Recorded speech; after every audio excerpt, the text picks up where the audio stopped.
Au-delà de la transformation digitale par la technologie, on n'a pas vu beaucoup de nouvelles technologies, c'est vraiment une révolution de l'usage qui est en train de se faire aujourd'hui. Les consommateurs, grâce à ces nouvelles technologies, ont adopté de nouveaux comportements, des nouveaux usages, sont beaucoup plus exigeants vis-à-vis des technologies. Et donc aujourd'hui, c'est vraiment cette révolution d'usage qui est la base de la transformation digitale. Parce que quand on part vraiment du consommateur et de l'utilisateur, ça permet à tout le monde dans l'entreprise de comprendre très très concrètement pourquoi est-ce qu'on changerait ce processus-là, pourquoi est-ce qu'on changerait ce produit, pourquoi est-ce qu'on serait capable de donner une expérience complètement différente à ce client. Ça rend les choses beaucoup plus tangibles, beaucoup plus pragmatiques, et les utilisateurs sont à la recherche de cette simplicité, plus de fluidité, plus de facilité dans les outils digitaux qu'ils utilisent aujourd'hui. Et quand on parle d'expérience utilisateur, on parle également d'expérience collaborateur, c'est-à-dire ce qu'on fait aujourd'hui pour les clients, c'est-à-dire délivrer une meilleure expérience digitale. Ça doit se faire également pour les collaborateurs en interne. Et c'est là la base de la transformation de l'entreprise. Les collaborateurs ne comprennent pas pourquoi un processus serait si compliqué à l'intérieur de l'entreprise alors qu'il est si simple en dehors avec des outils grand public. Mais c'est également l'expérience de nos partenaires, de nos fournisseurs et des clients, même dans des industries en B2B. Donc concrètement, l'expérience utilisateur, c'est vraiment le démarrage d'un processus de prise de conscience pour faciliter la transformation digitale. Refondre une expérience utilisateur, c'est effectivement pas juste recolorier un site web ou changer un bouton par-ci par-là, etc. C'est vraiment refondre complètement une expérience.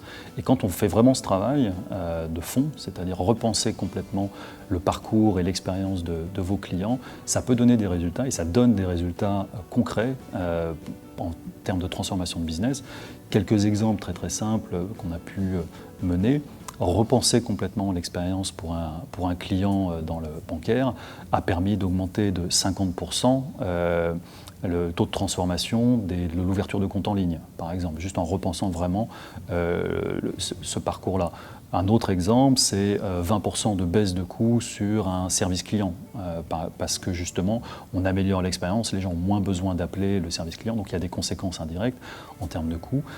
Et on a également des impacts sur l'image de l'entreprise. Repenser son expérience client, ça peut être plus 20 à 30% d'amélioration du NPS, du Net Promoter Score, c'est-à-dire du fait que les gens vont vous recommander comme une entreprise ayant un nouveau service.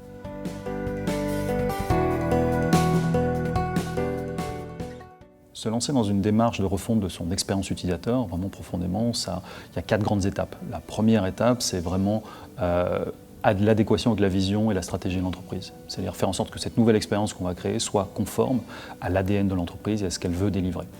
C'est cette première étape. La deuxième étape, c'est vraiment l'étape d'analyse, où là, on rentre vraiment dans le détail, on va aller chercher de la donnée, on va aller benchmarker ce qui est en train de se faire ailleurs, auprès de la concurrence ou auprès de nouvelles startups en termes de grandes nouvelles expériences que les autres sont capables de délivrer aux clients, chercher des analytics, beaucoup de données, beaucoup d'observations des clients, beaucoup de laboratoires de recherche, beaucoup d'analyses pour pouvoir récupérer un maximum d'informations pour comprendre le comportement du consommateur et ce qu'on est capable de lui offrir.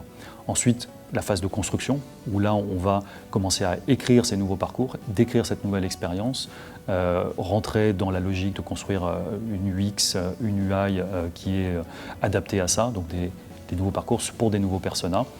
Ensuite, on va rentrer dans la phase de construction, on va construire un prototype, on va construire un produit minimum qu'on va aller tester, qu'on va beaucoup itérer avec les clients. Et enfin, si le prototype donne satisfaction, l'idée est de le réintégrer dans l'entreprise pour le scaler à plus grande échelle.